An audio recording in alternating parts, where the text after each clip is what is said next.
boss's way for like 2 weeks. So I'm like, okay, these next 2 weeks, I'm gonna go all in on this breathwork idea. Okay. So I sat in this coffee shop from like 9 a.m. to like, I guess till they kicked me out like 6. Doing breathing exercises the whole time? Doing breathing exercises and just like putting together this roadmap. So I put together a pitch deck, I put together a website, an Instagram page, and really just kind of like put up this whole concept together and got as far as possible. Okay. I made a prototype on my phone so you could start to click through it and use it. I'm Tom Ward, and over the last couple years, I've had the chance to sit down with some of the biggest celebrities and influencers in the world. What I've always found most fascinating is the stories of the businesses that they've built behind the scenes. On this show, you'll get an inside look of what it takes to build a successful business from some of the biggest celebrities, business people, and up-and-coming entrepreneurs in the world. This is The Tom Ward Show.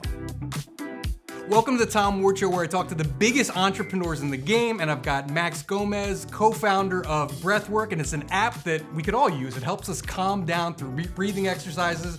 I played with it last night. It's got 17,000 5-star reviews. Their TikTok, you gotta check out their TikTok too, we'll talk about that, has over 3 million followers on it, and they've got over 2 million users, which is pretty incredible for a fairly new app, I would say. Yeah, we're only less than 3 years old, and we've been able to acquire that many people to the platform, which has been very exciting. Wow, we were just talking before too, you were just hanging out with NBA Commissioner Adam Silver.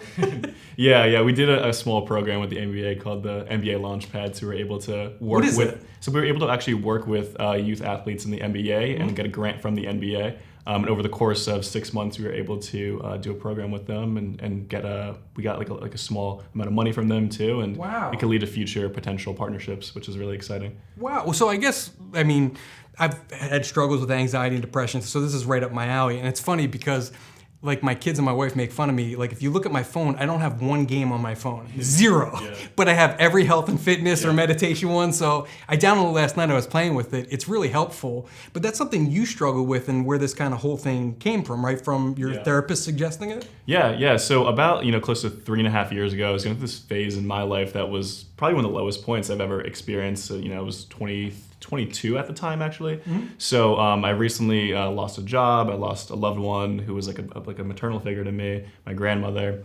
And then I also lost a long-term relationship. So that put me into this just kind of terrible anxiety spiral. And I can say I was fortunate enough at the time to still be on my parents' health insurance. Yeah. So I was able to find a therapist, and I go to therapy, and I finally admit like I needed therapy. Mm-hmm. I was at the point where it was that bad. I believe I was like in bed for close to like 30 days. And oh, wow. I was like 15 pounds underweight. So it was a really tough time for me. And, I definitely empathize with people who experience that now. And I still, sometimes deal with anxiety. But yeah, that was one of the most struggling times in my life. But it was actually really important for me because it was so impactful in how I, decided to move forward with my life. So I went to therapy, and the therapist on the second day of therapy was like, let's teach you breathing exercises. Wow, I've been going to therapy for like 7 years. Yeah. She's never covered breathing exercises. Well, at first we tried meditation. That's pretty cool. Yeah. At first we tried meditation, and in my mind, I can't meditate that well. Yeah. I definitely I'm more ADHD than the average mind, so it's always going all over the place. So when it came to that, I couldn't meditate. So I'm like, all right. He's like, let's do breathing exercises. And at first I'm like, come on, like breathing? Yeah. Like I kind of hippie. Like I'm pretty sure it's like $200 a session, and we're gonna teach me breathing. Yeah. But I'm like, all right, let's do it. So I laid down on this couch, like very classic, therapist couch. Okay. And I picture your therapist being a guy with a beard. Is that kind of? Kind of. Okay. Yeah. All right. But so I'm laying down on this couch, and he's like, all right, now imagine yourself like inflating a balloon to your stomach for 4 seconds, and then exhaling that balloon for another 4 seconds. And then we slowly did that, and I got my exhales longer and longer. So what happens is when you exhale, you're actually activating the parasympathetic nervous system. What's that? So it's what regulates your heart rate, blood pressure, your feelings of calm, nervousness, and all these other functions that are in the background. So I was actually lowering my heart rate and blood pressure in that moment, and also putting my body in my mind in a state of calm.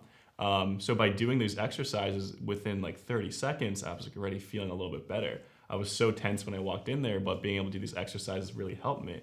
So it was that was the forcing point where I'm like, this makes sense. Yeah.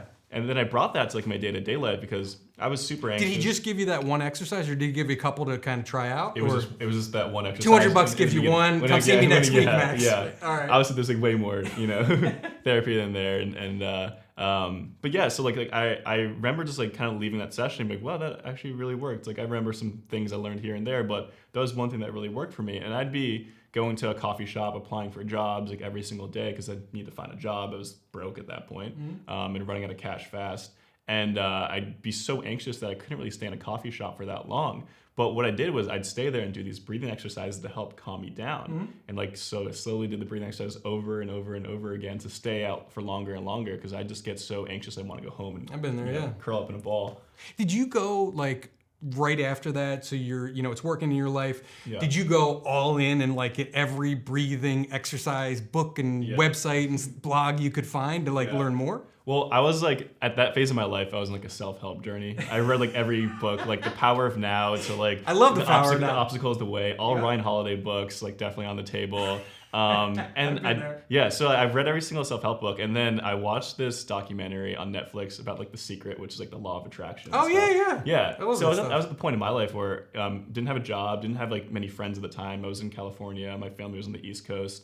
And I was just really anxious and alone. So I'm like, okay, maybe I'll just start to believe in something, that I can do something. And in my mind, I'm like, all right, I want to like start a company and like build like myself up over time and help other people along the way. And that was like in my mind. So I made it like my like manifestation or what you call it. And then about like a week later, I'm like sitting in my bed and just have this like weird thing, like check your phone to see if there's any breathing apps out there. Cause you've been doing these breathing exercises a lot now.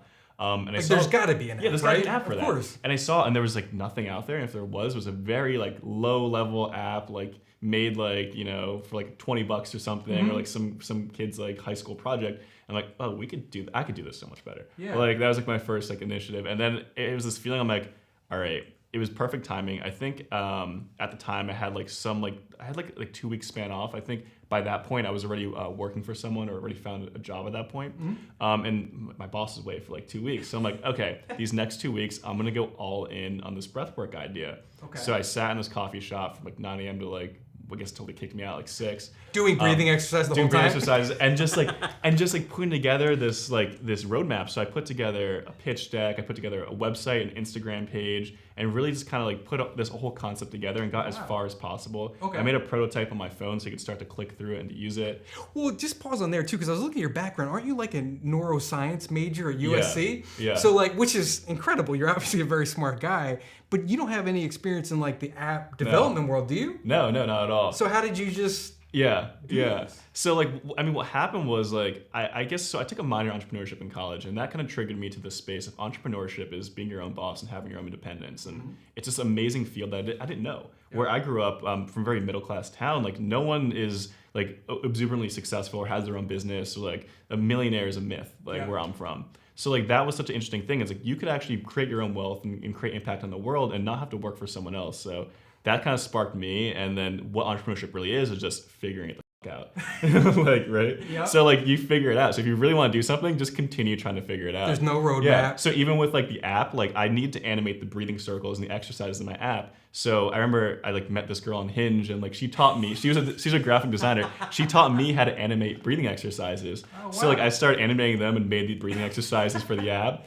And then I remember... So you actually built the app yourself? Well, the initial prototype and everything. Yeah, and all the original breathing exercises that you see on TikTok and everything today. Where'd you find the breathing exercises? Just research through my therapist. Okay. I got a bunch more. There's Navy SEALs doing breathing exercises. Oh, wow. There's sleep doctors doing breathing exercises. There's exercises for ADHD, PTSD. So it was all out there somewhere. Out there, but there was no like kind of one place that brought it all together. Okay. But back to what you're asking about the app space is, I remember like, when you're an entrepreneur, you just kind of have to figure it out. So I'm like, okay, how do I create an app?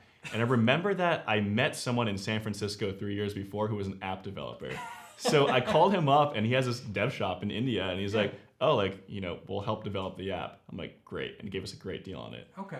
So back to like that story, like, so we're in the phase of the beginning, like putting together all these materials to create this like company over the course of 2 weeks. Well, pause there. Where'd the money come from?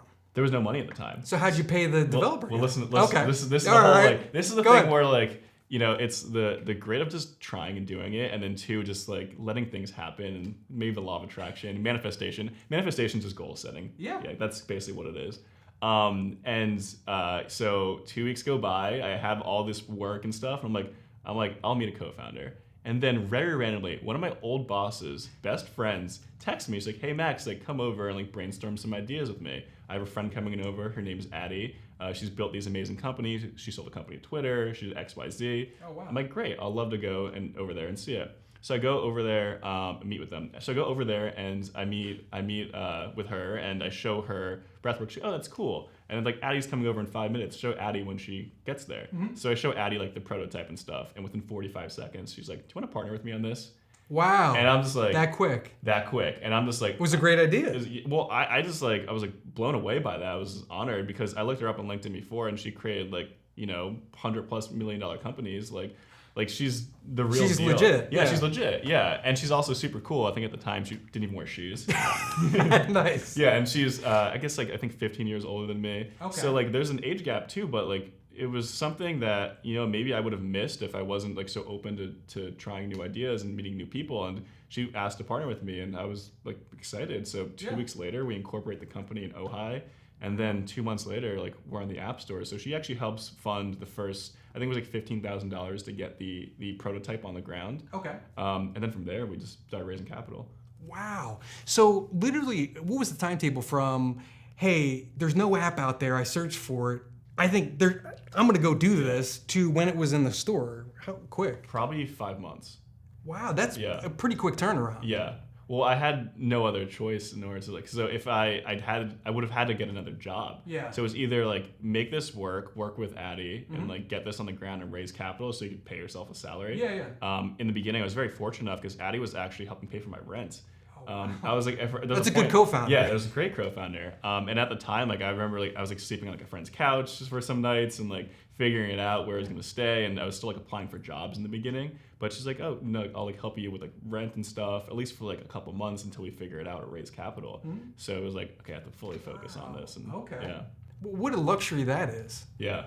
Because a lot of people struggle too with, they're kind of faced with that dilemma. You're in your early 20s, you're kind of idealistic too, like I want to do this, it's going to be successful, super positive, but it's like all or nothing, right? I got to quit my job and do this, but I also need to pay rent and make my car payment and stuff. Like, how do I do that at the same time? And it looks like you figured a way to, you figured that out with some help. Well, I believe like your survival instinct kicks in at a certain point in time. And I think that's what happened with me is like, although like Addie was helping out with like rent, that was only like for like 2 months. She wasn't gonna pay my rent for like years until we got this off the ground. It was like, it was go time. We had to like raise capital like in. So you helped with that? What? Raising of the capital, or that was all her? No, that was me and her together in the beginning. So how? Okay, so the guy out there who has an app and no downloads and has a prototype needs money. How do you raise capital? Yeah, well, I think once we had the app in the App Store, we had a couple, I think 15, 20,000 users on the platform. So wow, that's not. I mean, that's a pretty. Sounds like a big number to me. There's no other breathing apps out there. Oh, so we're the #1 app in breathing, like because there's no other apps out there. So it's a brand new category. It's a brand new category, so we're #1. So we get to own it and dominate it. I think to this day we still are, because there's a lot of competitors now. There's like more competitors in the market, and you hear more and more about Breathwrk and other breathing apps out there. But yeah, so that was like one thing is like get the prototype out there as quick. If you want to raise capital, get the prototype out there as quick as possible. Okay. Start getting some users on it, and then start meeting other entrepreneurs and founders who have raised capital before, and then see if they, there's any connections in their network who want to introduce you to their investors and stuff, or just kind of continue to meet people who help facilitate raising capital. So luckily, Addie one day was surfing and she met this guy who helps raise capital. So he introduced us to like a couple investors. And that kind of tipped it off. And I think I like her. Like I just picturing a vibe. She's like surfing. She is, yeah. She's got a ton of money, like not wearing shoes. She meets some other surfer who's got a ton of money with the vest. It's like, what a cool life this is. Yeah. She's like she's like a movie character. But yeah, so like we meet people, and then like over time, like I had no network in the beginning. She had you're just a college kid, And then over time, I'm like, one of my goals is like I want to have like one of the best networks in the world, so I continue to like do things, inspire people, help other people create their goals, and work on things that change the world. Like that's my mission. Is like I want to work on projects and companies that change the world, and also help mentor other people do the same too. So I like had to learn how to meet people. I reach out to people on LinkedIn, reach out to other investors online, like directly, send updates to random people. Like you just have to continue going and not stop until you get like a lead on an investor or someone out there. You are pretty wise. Like that's something I just came to realize recently is don't worry about the outcome. Like it's hard to do, especially, we'll talk TikTok and stuff in the social media world, right? It's hard not to focus on the outcome. I post something, people don't like it, they don't like me. right? There's a real outcome there. Yeah. It doesn't matter if I was happy at the time or I like this piece of content or anything. Yeah. People don't like it. They don't like me. Like, how do you, in that world, not focus on the outcome? It's hard to do. It's very hard to do, and like the bigger it gets, like the harder it becomes too. The more people you can let down. If you raise capital, the more investors you can let down if you're focused. Like, and they want you to focus on the outcome because like they're really interested in the outcome. They don't investment care about guys. the process. Investment guys want to see the outcome. Like I could tell like everyone that we've done this, and this, and like they just want to see the numbers at the end. What's the growth? Yeah, what's the growth? Exactly. And that's basically it. Yep. So like it's all about just like being able to just like drown out that noise and like know that by focusing on the process and focusing on the things that matter and like things that are in front of me, then like that will take care of the rest. And that like lessens the burden of anxiety of what's to come because we can't predict the future. We can't barely even predict like the weather in 3 days from now, unless you're in Los Angeles. But you can barely predict the weather in a couple of days from now. So like why even try to predict the future and try to focus on that when you could have so much in front of you that could just be enjoyable. Yeah. Like solving hard problems is an enjoyable thing. And it's fun and rewarding, and that should be the reward, not just what comes next. So 100%. So you were in a different situation than probably somebody watching this who has an app out doesn't have, right? You invented a category kind of, right? Breathing apps. There's not one. Hey, now there's a category we're number one at it, right? Did you have to really like work to market it and to get it out there? And if so, kind of what did you do? Yeah, so we got lucky in a way when we found TikTok very early on. It was I think it was just turned 2020. We got into TikTok. Yeah, that was early. Yeah. So it was like early for like brands to get on TikTok at that point. And I remember one of my friends is like, you should get on TikTok, and this is something that's going to be the future. And I'm like, these are like kids dancing to music and stuff. Like, I don't know. It was a serious breath. It felt cringy in the moment. And so we just did it. We started posting some videos, and then we posted this one video of me like cutting out like a Breathwrk logo, and that got 1 million views overnight. We're like, well, that felt good, and that seemed like it was gonna help things. Yeah. And then more people started like searching Breathwrk on the App Store because of that. So we're like, let's continue posting and posting more and more and more. And then because we were posting on our Breathwrk page on TikTok, this Breathwrk instructor, like we got connected with them through TikTok. And she was like super interested in what we were doing and followed us since we launched the app. I think it was like 5 months before that or something. And I talked to her on the phone, and she's like I love this. Like let's find out. I'm like, okay, we got to find a way to work together. Yeah. So I'm like, all right, let's put her on TikTok. So we put her on TikTok, and she just discovered that posting these exercises in this way, engaging with the community in this way, does really well. And overnight, we went from 40,000 to like millions of followers. Like within like probably the span of like I think it was like 8 months to get to like 2 million followers. Wow. And then now like it's been slower because TikTok's growth has been slower, but we're getting 3.4 million followers. Wow. But we just kind of doubled down that, and in the beginning I was trying to give direction like oh let's do this or like this is kind of cringe. But what I realized was like my best management decision was like to like give trust to your employees. Like not micromanage not TikTok micromanage account, and like when I stopped micromanaging, she just did an amazing job, and just things blew up and it got so much better. And we had like Lizzo commenting on our videos. Wow. Yeah, like Dixie D'Amelio followed us and stuff, so we were like super excited about that. And yeah, it started to really take off. And then eventually we even did like a small partnership with TikTok too, where we created like an app within TikTok, and where people are able to do breathing exercises and tag them on their profiles and go to the Breathwrk exercise through TikTok. Wow, so you kind of did in a weird way like influencer marketing, but you found like a Breathwrk influencer. Like I didn't even know that was a thing. Yeah. Right? That you kind of found each other on. Yeah, and like the thing was like she was doing Breathwrk because she was passionate about it. Yeah. It wasn't like she wasn't trying to make a name for herself in the space. She was posting TikToks because it was funny. And then she just did our TikTok, and like it wasn't even like she like brought her personality. What's her name? Davey. Okay. Yeah. So it wasn't even like Davey brought a personality. Davey just kind of started posting and like knew what to do, and then like got like the feedback from the community and stuff, and just did really well at that. And yeah, I mean, TikTok is an amazing growth engine. I think all businesses need to be on TikTok, and if they're not, then they're behind at this point because it's harder to grow as platforms get bigger. Yeah, it's harder to grow now, just for me personally, than it was a year ago. Of course. A year ago, you just, you look and notifications, followers. It has slowed down, I've found, in the last, year or so. Yeah. But still a great place to be. Oh, yeah. Talk about the store, because I thought that was the coolest thing we were talking before about. Talk about the lights and what you're doing there. Oh, yeah. Talk about cool. Yeah, so we're launching at the end of this month, and we're creating one of the first I wouldn't say the first Breathwrk studio, but one of us solely focused on Breathwrk studios. And what we want to do is create a soul cycle for breathing. So imagine walking up and taking a class just to breathe and like calm yourself down, or to wake yourself up in the morning. So like instead of taking a cup of coffee, you go to the breathwork studio, you do energizing breathwork, you feel great about your day, and you start your day in a natural, healthy way. Like that's what we want. And you're not going to crash. You're not going to crash. Yeah. So what we're doing with the studios is that we're making this entire lighting system that tracks that is made for breathing patterns. So if it's like a quick inhale and exhale, the lights go on and then they slowly fade off, or they change colors. Wow. So you're guided through the exercise with, obviously there's sounds, and then there's lights, and then there's vibrations because we have 2 giant subwoofers. Cool. And then there's an instructor too. So you go in there and you have this full kind of sensory experience, and you're going through a breathwork exercise guided by light and able to like with the other people around you too, instead of just you on your couch. Yeah, and they could be like, we're gonna do sessions from like 15 minutes to like an hour-long session. Okay. So we really want to have people like come in and like come to a place to build community, but also to do something healthy, because I think meditation studios are a little tough sometimes because they're a little dry. Like if you're just sitting there with other people, it can get a little boring. And in most of meditation, you want to be alone in a quiet place. I do, yeah. So it doesn't make sense to be around other people. But with breathwork, like it can be a way more engaging thing because you're physically. What's the crowd like when you have I'm sure you've done like a meetup kind of thing or tested this out. Who shows up? Like, what's the community like?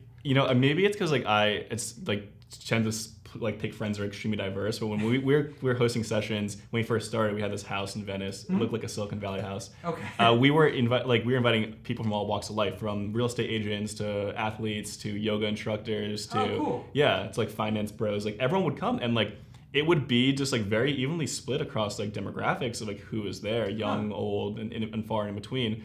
And by the end of the sessions, people would just like open up, like, wow, that was like amazing. And like we did this one deep breathing session where one of my friends like literally opened up to this room of strangers about his parents' divorce. Oh wow. Yeah, and we're just like, whoa, this person like wouldn't have done that like if they were just alone at home like doing breathing or meditation. But like the fact that they have now a community around them to do this and open up with is something really powerful. And those were some like the most rewarding times is when we saw people in person doing it. And I think in person is when you actually can get the full experience. And an app is great because we're busy, we're traveling all the time, we don't have time to travel to a place, but in person it's just something different.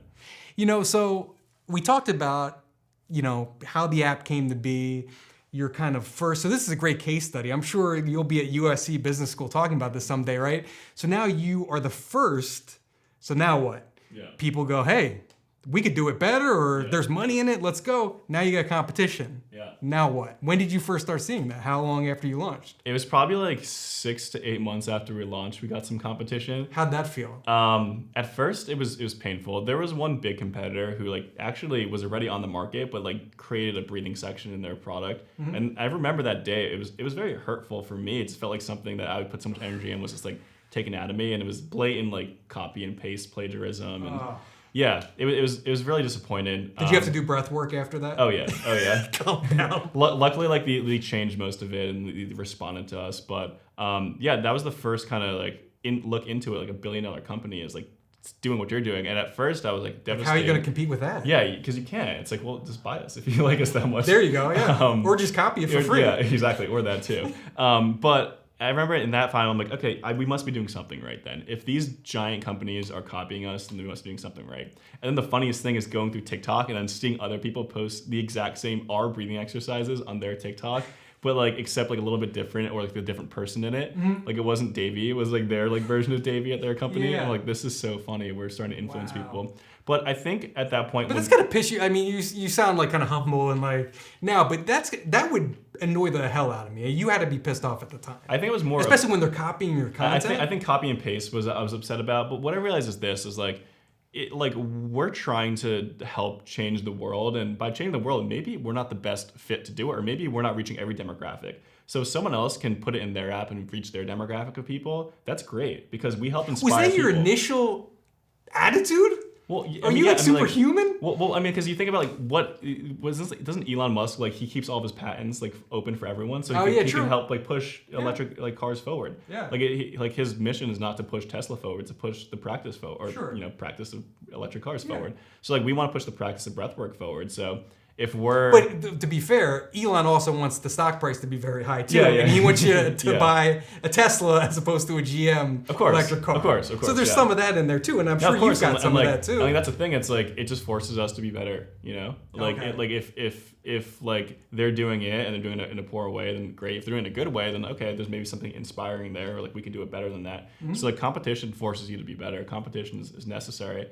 But I don't like fear or like I'm afraid of competition taking over us. Like I know that we serve our demographic, we serve not even demographics, we serve our users and followers. Yeah. We do a good job at that. So if we continue to do that and continue to focus on that and do that better, then there's no point to worry about competition. Competition's almost like worrying about like an outcome in a way, right? It's like you're right, it is. You know, focus on the process, focus on yourself. What happens if the business goes away? Because here's the thing, for the most part, like we live in a you know, open, like it's capitalism. Like you could like, for the most part, like someone's actually not going to take away your business if they do if they're doing it the same way. There's like a million different gyms out there. There's like a million different fast food chains out there. Yep. Like there's all these different products out there in the market, and they all do just fine. Sure. And I think like that's what you should focus on, is that like stay in your lane. It's almost like comparing yourself to other people. If you compare business with other businesses, like you're gonna go miserable and like be very stressed about that, because there's always gonna be something that they're doing better that you're not doing good enough, or like, you know, something that gets you mad or jealous. So you just gotta focus on your own lane and continue to build for yourself.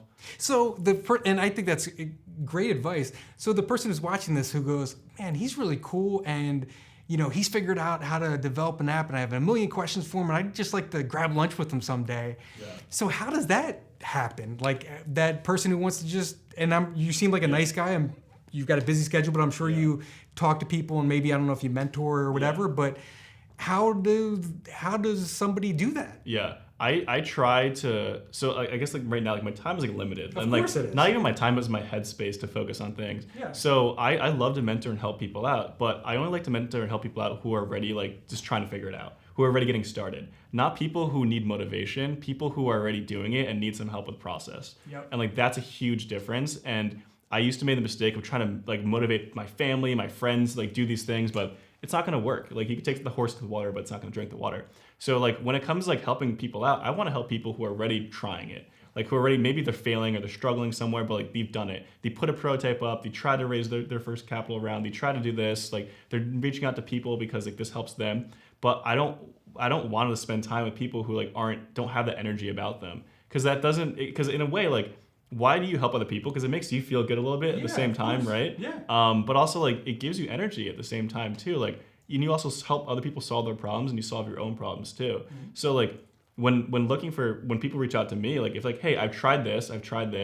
Can you give me some advice here? Like, do you know this person here? Like, yeah, that sounds way more appealing for me to help out. That will energize me. Yep. Like I want to be more energized by it and not drained by it. And I'm drained when I'm talking to people who like need the motivation, but I know will never do it. Like I've run so many people who just like say, I want to start a business, I want to do this, I want to reach out to this person, I want to be in a relationship, I want to do like, and just don't do it. And I just like hit my head against the wall. Like I'm giving you all this step-by-step process. Yeah, I'm giving you gold. Yeah, you're not doing anything with it. Yeah. I don't give people fitness advice ever. Yeah. Because I used to make the same mistake. Like, but if somebody goes, hey, I'm going to the gym 5 days a week and I kind of plateaued, I'm not losing weight anymore, then I'll be like, okay, what are you eating today? Or what kind of workouts are you doing? Like now I'm energized to help. Yeah. But somebody who's just, I want to lose weight, and that's it. That's the conversation. It's like not interested in helping at all. So does everyone. Yes. Like I think I want to start a business. Great. So does everybody. Yeah. I think a lot of it is just like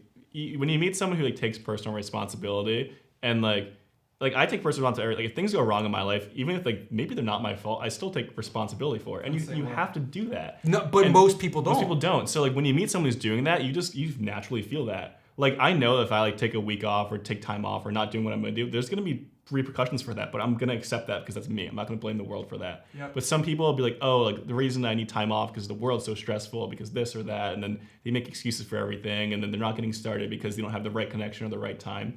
And like there's a saying, it's like perfectionism is like procrastination hiding as quality control. So like I never heard that. People like, oh, I need to have the perfect things in line or to get started, and those people are also the same. Just as never get off the couch. Get off the couch, yeah. like you have to get started before you're ready. And the people who are getting started before they're ready are the ones who you want to interact with and help out with. And it's fun. Like they energize you because they're naive, because they're at the beginning of their career. They don't know how tough it's going to be. And then you like meet other people above you and like you help energize them because you're still like below them. And like they learn from you too at the same time. And it's always important to have people above and below you and with you at all times, because you need people to motivate you and help, give back from what you learn from people above you, and then people above you to help teach you and mentor you at the same time. It's funny, and you're a very mature guy for your age. Like you figured out a lot of things that took me an extra 20 years to figure out, right? But one of the things you just said is so true, that it took me a while to realize that not everyone has that. Not everyone's a self-starter. Actually, most people aren't self-starters at all, and you're kind of better. And not that there's anything wrong with that, right? It's okay. People are wired different, but you're better. My time is better spent helping people who are than who aren't. Like giving weight loss advice to the person who's not going to get off their couch and will never go to the gym. Why bother? But somebody who's into it and he gets you excited again and gets you talking about it, gets you engaged, and that kind of stuff at least keeps me young. Yeah. I mean, like, this is like one of my best feelings in life is like when I give someone advice and they come back to me and like, thank you, it worked. Yes. And I'm like, yes. Like, it's such a good feeling. Like the other day, 2 of my friends texted me like, I love you, man. Like, thank you so much for like helping me. And I'm like, I don't remember when I helped you, but like this makes me happy. Like that's like it. And like, because they're the people who take action and do things. So like, I think that's it. It's like, you want to invest in people who will actually take action on it. 100%. And it's just so great to see people grow. I remember meeting this app founder. It was like, I think it was even pre-launch before we even launched the app, but it was a really cool concept. And like, I decided to like be there and help him out and mentor him and talk to him and introduce him to a bunch of investors. And then like recently they just raised like $5 million and they have all these amazing investors, and like Jimmy Iovine's flying them on their private jet. So it's like, so it's like their life changed, and like to see that just makes me so proud and happy. And I obviously like did all the hard work myself, but like I had like a very, very tiny like help with that because it helped them get a couple investors. So that stuff is exciting to see, and it's very rewarding. You've had so many good things. Before we talk, we're gonna wrap up soon, but when you got here, we were talking, you said, I'm more nervous, it seems like now than when I started, because I know more. And the beauty of starting things out is you're naive, like you said, and you're not afraid of anything because you don't even know what to be afraid of yet. But as you get into this, you know exactly what to be afraid of. You know what to be afraid of. What what have you learned, or what would you tell that naive kid starting the app out that you know now? To stay naive as long as possible. Really? Because when you have to be like naive enough to get started, but just like realistic enough to know like what's working and what's not working. Like people like, oh, like I can't raise money. It's like, well, what's your strategy? What's your approach? Like maybe you can. You just like aren't doing it in the right way. But you have to have that naivety that you can do it, and like you have to have that self-belief in yourself. So like when you're started, like just be as bold as possible. Because people like bold people at the same time, and I think that when I was getting started, like, I was just super bold, like reaching out to people like on LinkedIn and stuff, and just like not knowing, and I still carry that with me today. But like you mentioned before, like the more experience you get, the more you understand what can go wrong. So then it starts to change you. So it's always good to be naive but realistic at the same time. And obviously that's the impossible equation everyone's trying to have at the same time. But I think that if you believe, this is my favorite quote to say to people, if you believe that you can't, you're right. Like, just period. If I say I can't do something, you are absolutely right. But if you believe you can, you might. So like, it's like that manifestation stuff. Yeah. So if I believe I can do this, then I might work out. But if I can't, I'm right. Like I'm just completely right. So like that's like the philosophy I live by, is like I will try to believe that I can do these things and then might do these things. And it's great if they work out, and if not, at least I tried. Like it's better be an optimist proven like wrong than a pessimist proven right. Agree. So I think that's it, is like continuing to believe that you can do it. So that's naivety you have with you, but also being realistic and course correcting and readjusting when things aren't going right. Because you also have a lot of stubbornness too sometimes. Like you want to be naive, but you don't want to be stubborn. I think that's a great note to end on. You're not going to top that. Let's just end while we're ahead. First of all, thank you so much, man. This was really a pleasure. Guys, make sure you check out the Breathwrk app. Check it out. Check out their TikTok too. There's a lot of free breathing exercises to get you started before you sign on. Of course, get the pro version, right? Which is pretty neat. But it's cool. You could just try out the free one for now, and they've got exercise on there so you can give it a shot. And the beauty of Breathwrk too is it's immediate. It's not like meditation where the payoff's longer. You also can do it in line at the store. You can do it when you're anxious at the party, when you're networking. So it really is a practical thing to learn, and I'm excited to try it out too. And make sure you subscribe, make sure you follow me. We do interviews with the biggest entrepreneurs in the game every Tuesday at 10 a.m. And we've got entrepreneurs really from all walks of life. I've got Rich the Kid, the rapper, coming up. I've got Sean Rad, the founder of Tinder, coming up. So it's a diverse group, and they're all successful, and they're all gonna give you tips on how to start or grow your business. So thanks for watching, guys.